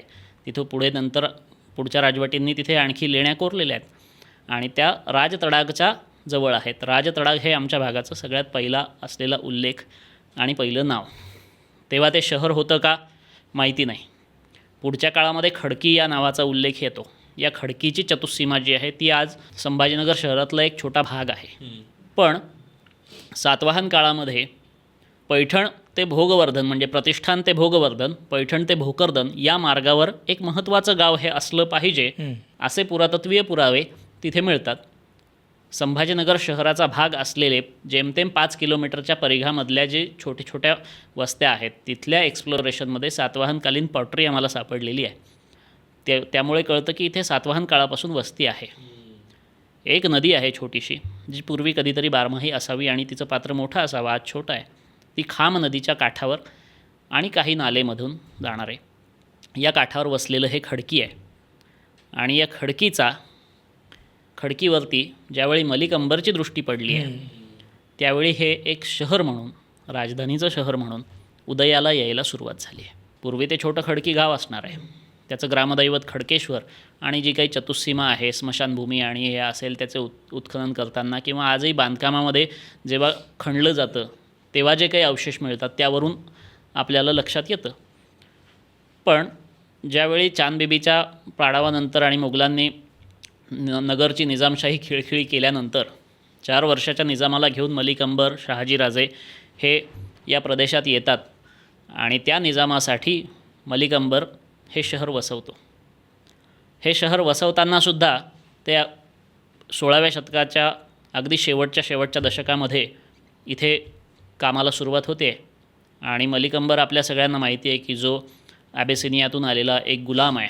स्वतःच्या कर्तबगारीवर तो निजामशहाच्या पदरी राहिला, 100 सरदारांचा प्रमुख, 1000 सरदारांचा, आणि असं करत करत वजिरापर्यंत तो गेलेला आहे स्वतःच्या कर्तृत्वाने. त्या हबशी गुलामानं आपल्या दूरदृष्टीनं वसवलेलं शहर जे आहे ते आजचं संभाजीनगर सुरुवात शहर म्हणून होते.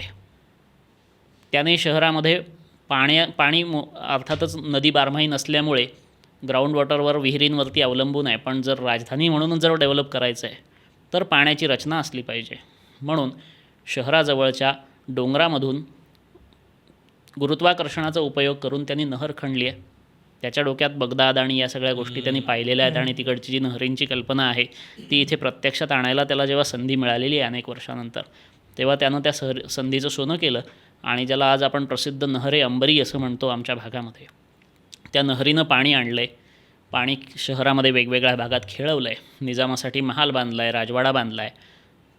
या काळामध्ये जहांगीराचं दख्खनवरती आक्रमण आहे आणि त्या मोगलांमध्ये लढाई झालेली आहे. शहाजहान जेमतेम 20 वर्षांचा असेल त्या काळामध्ये. जहांगीराची म्हणजे मलिक अंबरची, निजामाची, आणि ही लढाई झालेली आहे शहराजवळच्या चिकलठाण्याला. आणि त्या लढाईमध्ये मलिक अंबरने मोगलांचा, जहांगीराचा पाडाव केलेला आहे. तो पाडाव केल्याचा राग म्हणून नंतर मोगलांनी खडकी शहर जाळलेलं आहे. त्या जाळलेल्या शहरातून पुन्हा त्यानं ते शहर वसवलं आहे आणि पुन्हा डेव्हलप केलेलं आहे. मोगलांवरच्या विजयाचं प्रतीक म्हणून त्यांनी, आपण जसं आज दिल्लीला जाऊ तेव्हा इंडिया गेट बघतो, ते एक मेमोरियल स्मारक म्हणून. तो कुठल्या तटबंदीचा दरवाजा नाही आहे. मुंबईला जातो तेव्हा गेटवे ऑफ इंडिया बघतो, ते पण मेमोरियलच आहे, कोणीतरी येणार म्हणून बांधलेलं. ते कुठल्या तटबंदीचं दरवाजा नाही आहे. त्याचप्रमाणे एक मेमोरियल आजच्या संभाजीनगर शहरात आहे जे मलिक अंबरने जहांगीरावर मिळवलेल्या विजयाचं प्रतीक आहे. ते भडकल गेट नावाचा एक अतिशय भव्य असा पिलर स्टोरीड बिल्डिंग ती आहे, तो दरवाजा आहे. ते एक स्मारक म्हणून त्यांनी निजामाच्या राजवाड्यापुढे तो भव्य दरवाजा बांधलेला आहे.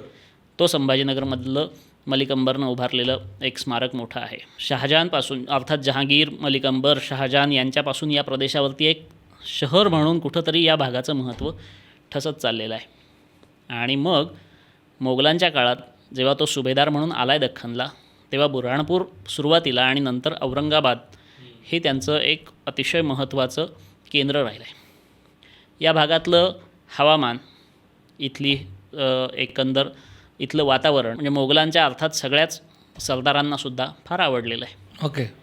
आमच्याकडे मिर्झा सादिक अफसानी नावाचा एक प्रवासी उत्तरेतून आलेला आणि शहाजहानला भेटायसाठी दख्खनेत आला. त्यावेळी शहाजहान जुन्नरला आहे आणि त्याचा मुक्काम औरंगाबादला या मिर्झा सादिक अफसानीचा पडला आहे. त्यावेळी त्यानं लिहून ठेवलं आहे, इस शहर की हवाओं में खुशबू है और पानी में आबे हयात. बापरे. इथं उद्यानं आहेत, बागा आहेत, फळबागा आहेत आणि पाणी इथलं खूप चांगलं आहे. म्हणून इथे अर्थातच कुठलंही या गोष्टी चांगल्या असतील. शहराचं नाव औरंगाबाद कधी झालं होतं? औरंगजेबानं अर्थात मलिक अंबरच्या मुलांनी फतेहनगर असं नाव केलं होतं या खडकीचं. अच्छा. स्वतःच्या नावाने. हे आमचं पहिलं बारसं झालं बरं का. त्या खडकीचं औरंगाबाद जे होण्याची जी प्रक्रिया आणि आता संभाजीनगर होण्याची, आमचं अनेकदा बारसं झालं आहे. पहिलं राजतडाग आहे, नंतर खडकी आहे, खडकीचं पुढे फतेहनगर आहे आणि इथलं हवा पाणी आवडल्यामुळे मोगलांनी विशेषतः औरंगजेबानी या भागाला नाव दिलेलं आहे खुजिस्ता बुनियाद, जमिनीवरचा स्वर्ग. बर हां, आणि खुजिस्ता बुनियाद जे आहे हे पुढे 10-20 वर्ष हे त्यांच्या कागदपत्रांमध्ये आलेलं आहे की खुजिस्ता बुनियादच्या नावाने यांची फरमान आहेत. औरंगजेबाच्याच सुभेदारीच्या दुसऱ्या कालखंडामध्ये पहिल्यांदा तो 1636 ते 44 वगैरे आहे. दुसऱ्या काळामध्ये जेव्हा तो 1653ला इथे येतो आहे तेव्हापासून पुढे औरंगाबाद हे नाव रूढ झालेलं आपल्याला दिसतं. आणि तेव्हापासून कागदपत्रांमध्ये सुद्धा. पण ही नावं देण्याची जी फक्त या शहराचंच नाव बदललं आहे असं नाही. आमच्याकडे असे खूप आबाद आहेत. हो हां, फतेहाबाद आहे, दौलताबाद तर तुघलकानेच केलं होतं अर्थात. त्यामुळे औरंगजेबाच्या नावानं औरंगाबाद आबादी जी आहे त्या भागाची ती आबादी त्या माणसाच्या नावानं म्हणून औरंगाबाद असं ते आहे. आणि मग त्याचा अर्थात आम्ही 88पासून बाळासाहेब ठाकरेंच्या घोषणेपासून संभाजीनगर म्हणतो आणि आता ते अधिकृतरित्या छत्रपती संभाजीनगर असं शहराचं नाव झालं. मोगलांच्या काळामध्ये जेव्हा सुभेदार आणि हे सगळे औरंगजेब वगैरे यायला लागले ना तेव्हा त्यांच्यासोबत भारतातल्या प्रत्येक प्रदेशात जे मोगलांचे मांडलिक असतील, मोगलांचं मांडलिक व्हायचं म्हणजे काय आहे तर मांडलिकत्व स्वीकारायचं आहे आणि आपली फौज घेऊन त्यांच्यासोबत लढायला बाहेर निघायचं आहे. त्यामुळे दख्खनकडे वरून जो वेगवेगळ्या फौजांचा ओघ सुरू झाला ज्याच्यामध्ये बुंदेलखंडमधून ओरछामधून जुझार सिंग, पहाड सिंग हे लोक राजे आले. राजस्थानामधून जसवंत सिंग आहे, जयसिंग आहे, मानसिंग आहे, बुंदीचा भावसिंग आहे, केसर सिंग आणि पदमसिंग ही बिकानेरचा राजा करणसिंग आहे, त्याची 2 मुलं केसर सिंग, पद्मसिंग यांच्यासोबत आलेले आहेत. हे आले यांच्या फौजा घेऊन आले, त्यांच्यासोबत त्यांचं बाजार आला आहे, त्यांच्यासोबत त्यांच्या भागातले व्यापारी आलेले आहेत, बाजारबोंडगे आहेत, स्त्रिया आहेत, कुटुंब कबिला जो आहे सगळा लवाजमाव खूप मोठा आला आहे. आणि या सगळ्या प्रत्येकाला त्याच्या त्याच्या सोयीनुसार मोगलांच्या काळामध्ये जागांचं वाटप झालं आहे. तुम्ही इथे वसा, तुम्ही इथे वस्ती करा. जसं उदाहरणार्थ बिकानेरमधून राजा कर्णसिंग आलेला आहे आणि या कर्णसिंगाने वस्ती केली. त्याला जी जागा दिली आहे तो कर्णपुरा आहे. भावसिंगाला जी जागा दिली आहे तो भावसिंगपुरा आहे. जसवंत सिंगाला जी जागा दिली आहे तो जसवंतपुरा आहे. केसर सिंगाचा केसरसिंगपुरा आहे. पद्मसिंगाचा पद्मसिंगपुरा. असे आमच्याकडे 52-56 पुरे जवळपास आहेत. आणि हे शहर असं वाढत गेलेलं आहे. आज आपण जेव्हा पाहतो की उपनगरं शहरामध्ये जी घेणं, झालरपट्टा जो असतो शहराचा तो आपण शहरात घेतो आणि त्याला महापालिकेच्या हद्दीत आणतो, तसं या आजूबाजूच्या छोट्या छोट्या भागामध्ये या छावण्या वसल्या आणि त्याचे ते पुरे वसले. ते पुरे ही छोटी छोटी गावठाणच आहेत आणि ती या मुख्य राजधानीच्या औरंगाबाद शहराचा भाग आहेत. हे कधी आहेत? ही 16व्या-17व्या शतकामध्ये आहेत. त्यामुळे त्या काळामध्ये भारताच्या प्रत्येक प्रदेशातला कोणी ना कोणी प्रतिनिधी वस्ती या औरंगाबादमध्ये आहे. कॉस्मोपॉलिटन आहे म्हणजे हे औरंगाबाद हे मध्ययुगातलं कॉस्मोपॉलिटन शहर आहे. आजसुद्धा अनेक समाज असे आहेत भारतातले जे औरंगाबादमध्ये आहेत आणि त्यांच्या उगमस्थानीच आहेत, मूळ स्थानीच आहेत. म्हणजे उदाहरण द्यायचं झालं तर बुंदेलखंडमधला मल्लाव समाज आहे. हा मल्ला समाज जो आहे हा नाविक आहे, कोळी समाज आणि लढवय्या जमात आहे. ती औरंगाबादमध्ये आहे. तेव्हाच्या पुरवार नावाचे एक लोक आहेत. ही फॅमिली आहे, त्यांची जात पुरवार हीच आहे. हे लोक मध्य भारतामध्ये आहेत आणि इथे आहेत, तेव्हाच्या औरंगाबादमध्ये आहेत. आणि आजसुद्धा आज त्यांचं एखाद दुसरं कुटुंब अकोल्यात आहे, 1-2 पुण्यात आहेत नोकरीच्या आणि व्यवसायाच्या निमित्ताने. पण मूळ स्थानी आणि संभाजीनगरमध्ये कहार नावाचा एक समाज आहे जे कोळी समाज आहे. हा सुद्धा ओरछामध्ये बुंदेलखंड वगैरे भागातून आलेला आहे. तो आमच्याकडे बेगमपुरा नावाच्या फक्त भागातच आहे. डिंबर नावाची एक जमात आहे. हे डिंबर कोळीच आहेत. हे डिंबर राजस्थान, बुंदेलखंड या भागामध्ये मध्य भारतातले आहेत आणि ते तेव्हाच्या औरंगाबादमध्ये आहेत आणि आजही त्यांच्याच गल्लीत डिंबर गल्लीतच राहतात. वाव. डिंबर गल्ली नावाची त्यांची अख्खी गल्लीच आहे. त्यांची 300 घरंच आहेत आणि ती लोक तिथे राहतात. मल्लावांची तीच घरं आहेत, ते त्यांची वस्ती तिथंच आहे. या राजवटींनाच्या काळामध्ये ज्याला जी वतनं आणि जागा शहराच्या आसपास दिल्या गेल्या आणि त्यामुळे जे विस्तारलेलं शहर आहे मोगलांच्या काळामधलं, ते आजचं छत्रपती संभाजीनगर असं म्हणून वसलेलं शहर आहे.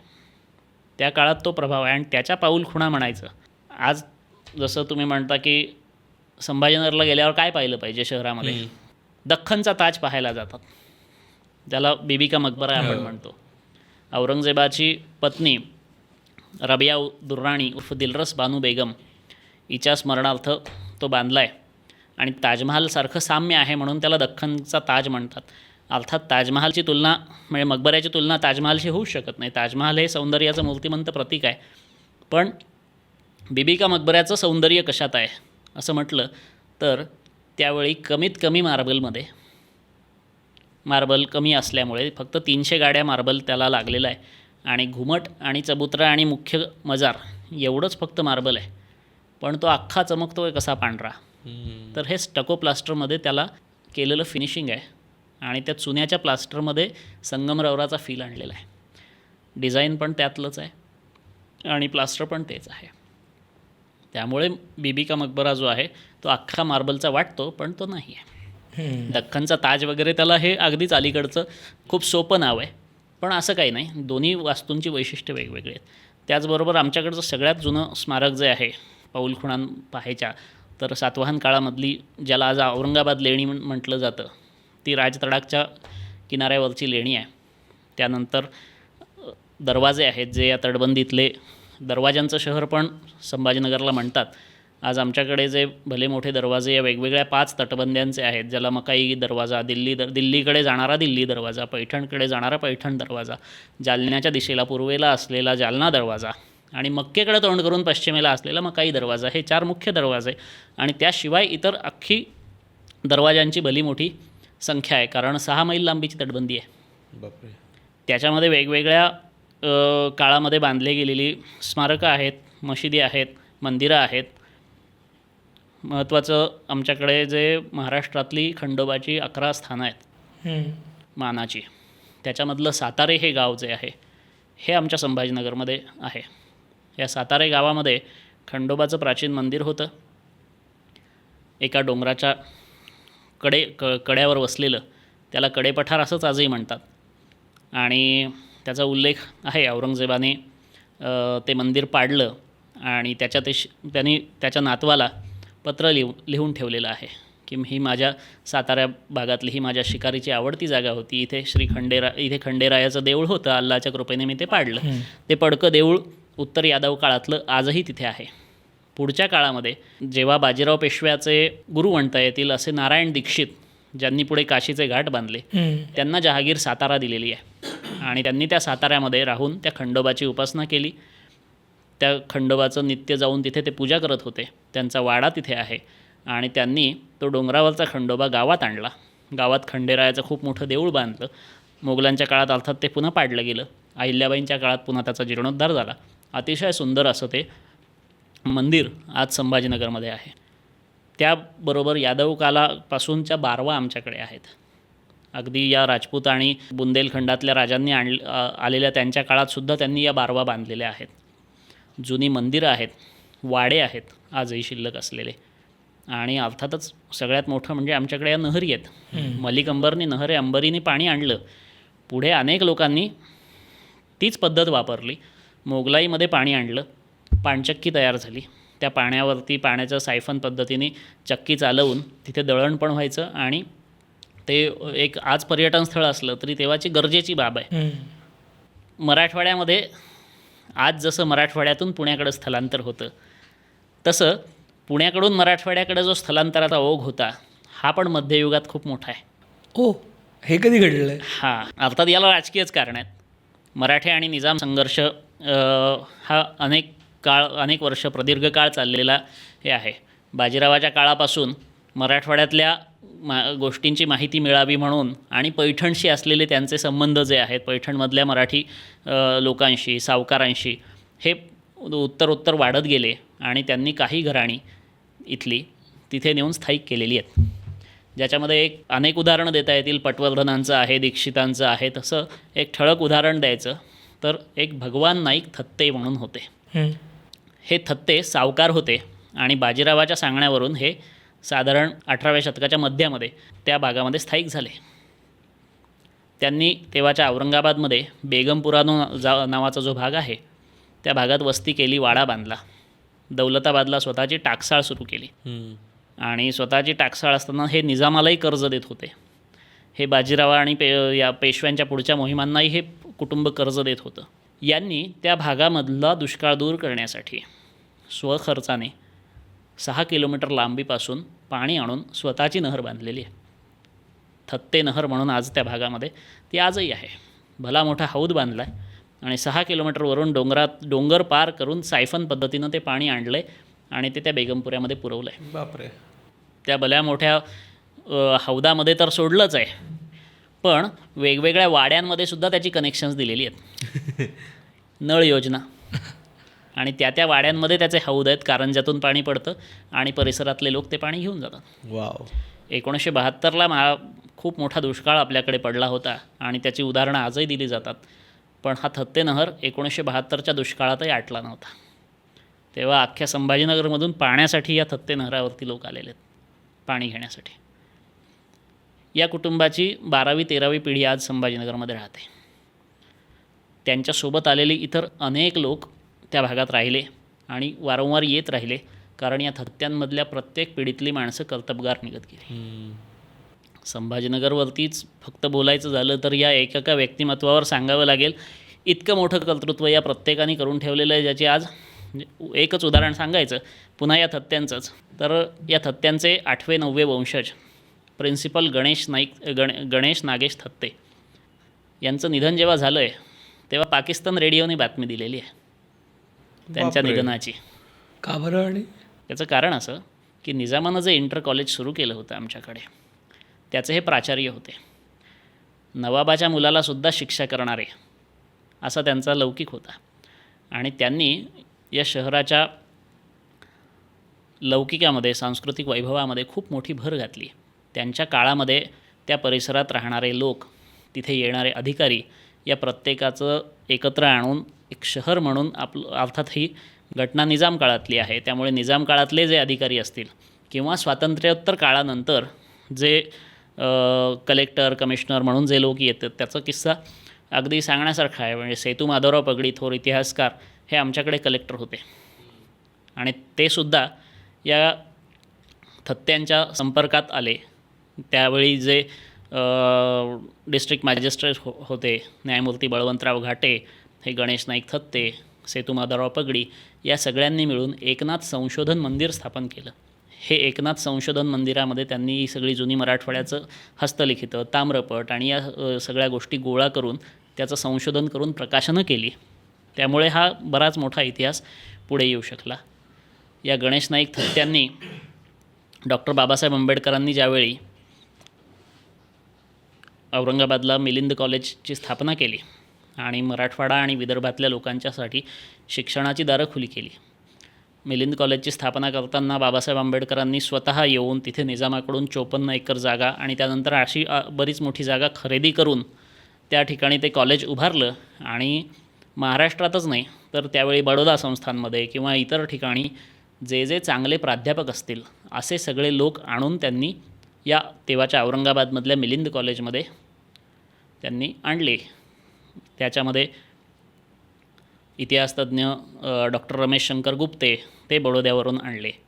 मबी चिटणीस हे आमचे तेव्हा मिलिंद कॉलेजचे प्राचार्य होते. असे अनेक लोक.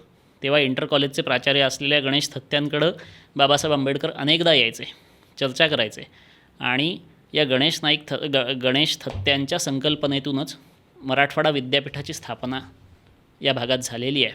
कारण बाबासाहेब आंबेडकरांनी जे शिक्षणाचं जाळं या मिलिंद कॉलेजमुळे तयार केलं, पुढच्या काळामध्ये 1955-56च्या काळामध्ये ज्यावेळी इथे विद्यापीठ स्थापन करायचं, तेव्हाचे मुख्यमंत्री यशवंतराव चव्हाण यांनी जागांची पाहणी करण्याची जेव्हा सांगितलं, तेव्हा अनेक जागा पाहिल्या गेल्या आणि तेव्हा या थत्त्यांनी जी जागा सुचवली ती अतिशय निसर्गरम्य असं डोंगरांनी वेढलेल्या भागामध्ये 750 एकराची जागा, जुना पहाडसिंगपुरा.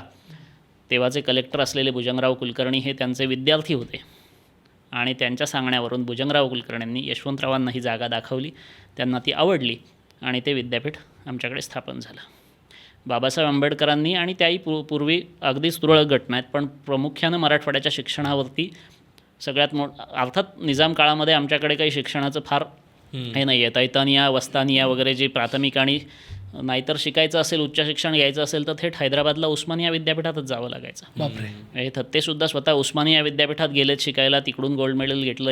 इकॉनॉमिक्ससाठी उच्च शिक्षणासाठी अलीगढ युनिव्हर्सिटीत गेले, तिथून गोल्ड मेडल घेतलं. पण नोकरी येऊन त्यांनी इथे मराठवाड्यातच केली. जसं मुंबई विद्यापीठ म्हणजे पुण्यात नुमवीमध्ये शिकले, उस्मानियाला गेले, अलीगडला गेले, नोकरी मात्र औरंगाबादला केली. कारण घराणं मूळचं स्थलांतरित झालेलं आहे पुण्यातून औरंगाबादला. मुद्दा आपला तिथून सुरू झाला होता की स्थलांतर. आणि आजही त्याच भागामध्ये त्यांच्या सगळ्या पिढ्या राहतात. त्यांचे भाऊ जे होते ते नामांकित वैद्य होते. दुसरे एक भाऊ होते ते राष्ट्रपती पुरस्कार विजेते आदर्श शिक्षक होते त्या काळामधले. अशी अनेक नावं आहेत, सांगता येतील अशी. पण ही आता अर्थातच त्या काळामध्ये तेवढा मीडिया नव्हता आणि मराठवाडा तेव्हापासूनही त्याच्या आधीपासून इतका दुर्लक्षित भाग का राहिला, किंवा शिक्षणाचं किंवा इतरही विकास उशिरा का सुरू झाला एक शहर म्हणून या भागाचा.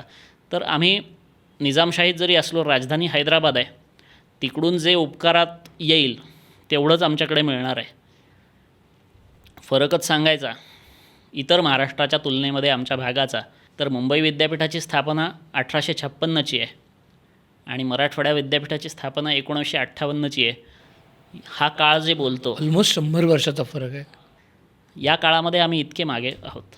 आणि ते मागे अर्थात रेल्वेसुद्धा आमच्याकडे उशिरा आलेली आहे. मराठवाड्यातल्या सगळ्या जिल्ह्यांना अजूनही रेल्वे नाही आहे. कारण जे आहे ते हैदराबादकडेच वाहत चाललं आहे, किंवा आता जे आहे ते मुंबईकडे वाहत जात आहे. बाकी मधल्या प्रदेशाला काहीच नंतर मिळत नाही आहे, फक्त इथून महसूलच जातो आहे. शहर म्हणून जसं प्रत्येक शहरामध्ये तेवढी कॅपॅसिटी आहे.